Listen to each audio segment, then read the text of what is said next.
वेदनादायक आणि धक्कादायक घटना समोर आली आहे महाराष्ट्रातील पुणे शहरातून कोथरूड पोलीस ठाण्याच्या हद्दीतून।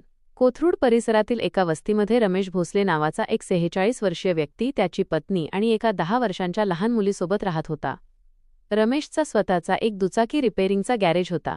तो दिवसभर गॅरेजमध्ये गाड्या दुरुस्त करण्याचं आणि मेकॅनिकचं कष्टाचं काम करायचा।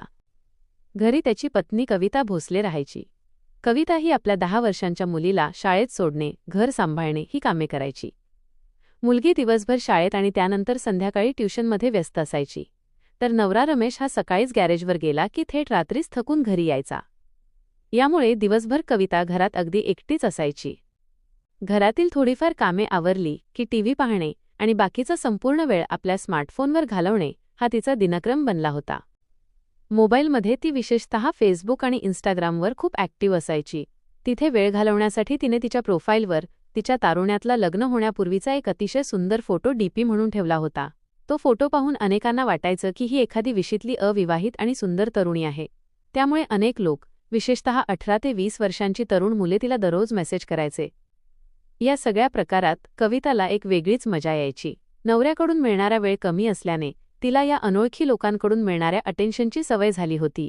ती त्या लोकांना रिप्लाय द्यायची, त्यांच्याशी गप्पा मारायची।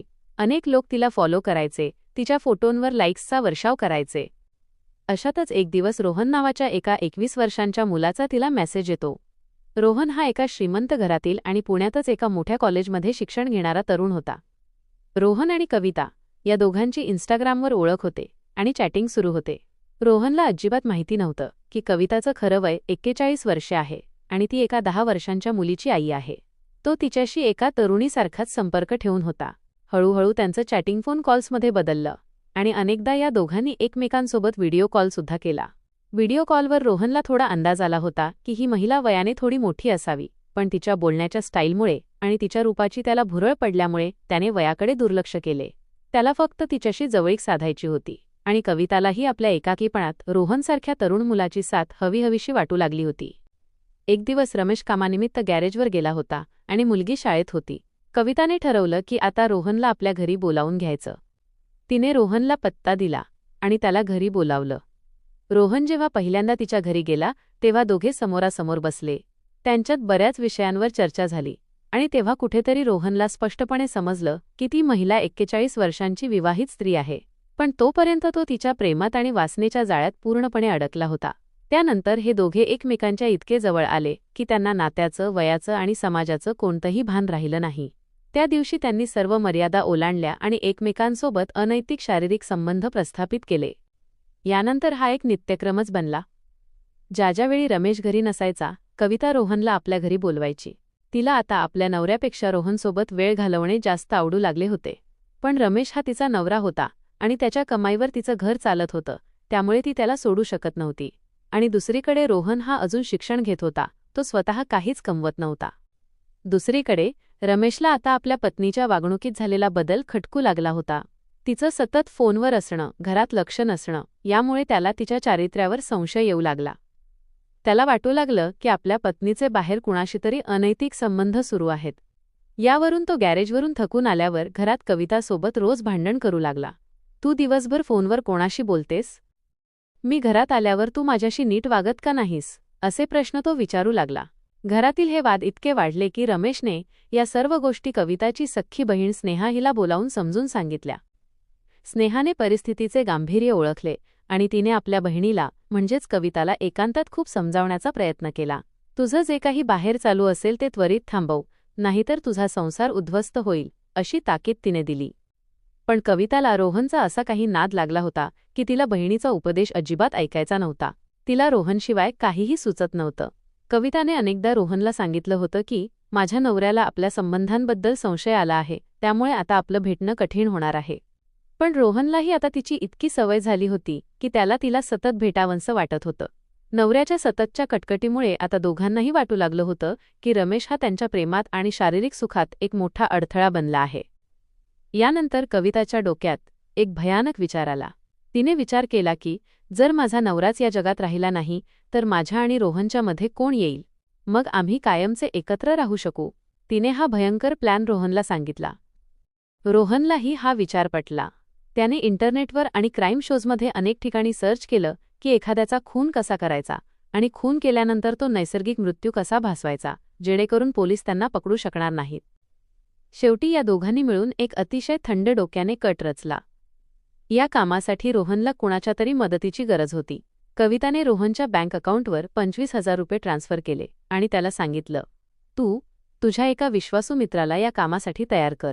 त्याला हे 25,000 रुपये दे आणि आपण तिघे मिळून रमेशला कायमचा रस्त्यातून बाजूला करू.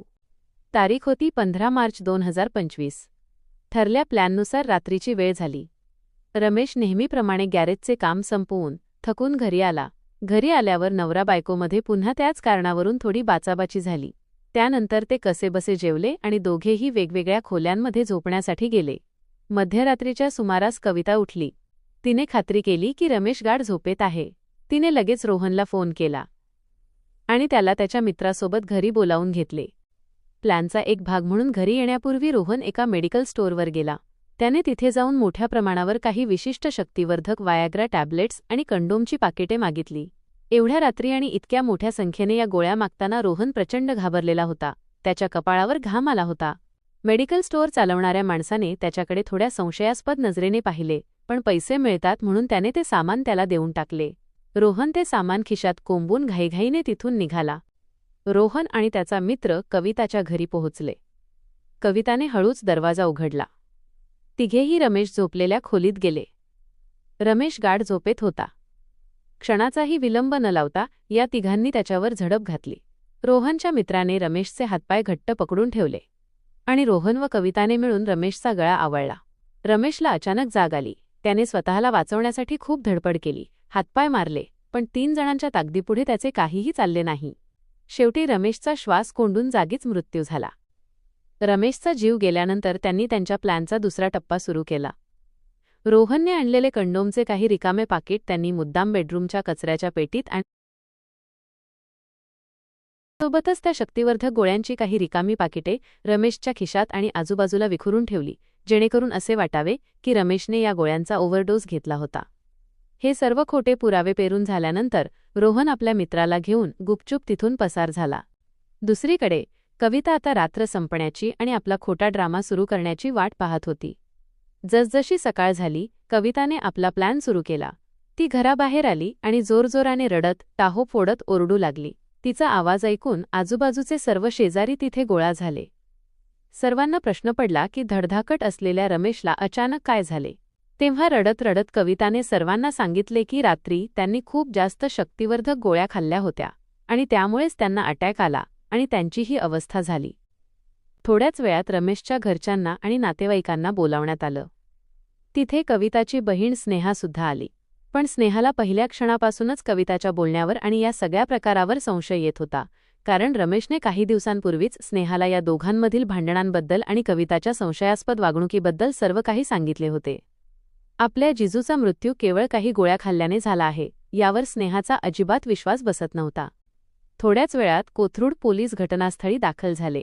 पोलिसांनी घटनास्थळाची पाहणी केली असता त्यांना घरात, कचऱ्याच्या डब्यात आणि रमेशच्या उशीखाली शक्तिवर्धक गोळ्यांची रिकामी पाकिटे आणि कंडोम सापडले.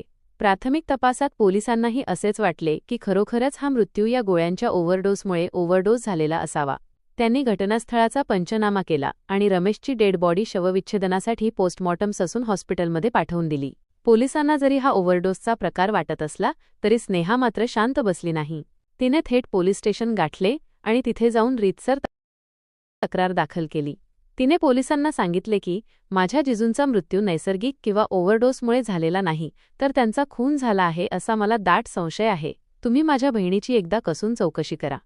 स्नेहाच्या या तक्रारीनंतर पोलिसांनी या प्रकरणाचा तपास वेगळ्या अँगलने सुरू केला. पोलिसांनी सर्वात आधी कविताचा मोबाईल जप्त केला आणि तिच्या नंबरचे कॉल डिटेल रेकॉर्ड्स सीडीआर काढले. त्या सीडीआर रिपोर्टमध्ये रात्रीच्या वेळी एकाच नंबरवर झालेले अनेक कॉल्स दिसले आणि तो नंबर होता रोहनचा. पोलिसांनी तात्काळ रोहनचा शोध घेतला आणि त्याला उचलले. पोलिसांचा खाक्या दाखवताच रोहन लगेच पोपटासारखा बोलू लागला. त्याने आपला गुन्हा कबूल केला आणि सांगितले की कविता तो स्वतः आणि त्याच्या मित्राने मिळून रमेशचा कसा खून केला. यानंतर पोलिसांनी कविता आणि रोहनच्या त्या मित्रालाही अटक केली. या तिन्ही आरोपींना कोर्टात हजर करण्यात आले आणि त्यांच्यावर हत्येचा गुन्हा दाखल करून योग्य ती कडक कारवाई करण्यात आली. पण एका क्षुल्लक वासनेपायी आणि सोशल मीडियाच्या आहारी गेल्यामुळे एका 41 वर्षांच्या महिलेने स्वतःचा संसार उद्ध्वस्त केला. एका निरागस मुलीच्या डोक्यावरचं बापाचं छत्र हरपलं आणि एका 21 वर्षांच्या तरुण मुलाचं संपूर्ण भविष्य जेलच्या अंधाऱ्या कोठडीत कायमचं नष्ट झालं. बाकी तुम्हाला या सर्व भयंकर घटनेबद्दल काय वाटतं? तुमची मते आम्हाला खाली कमेंट्समध्ये नक्की सांगा.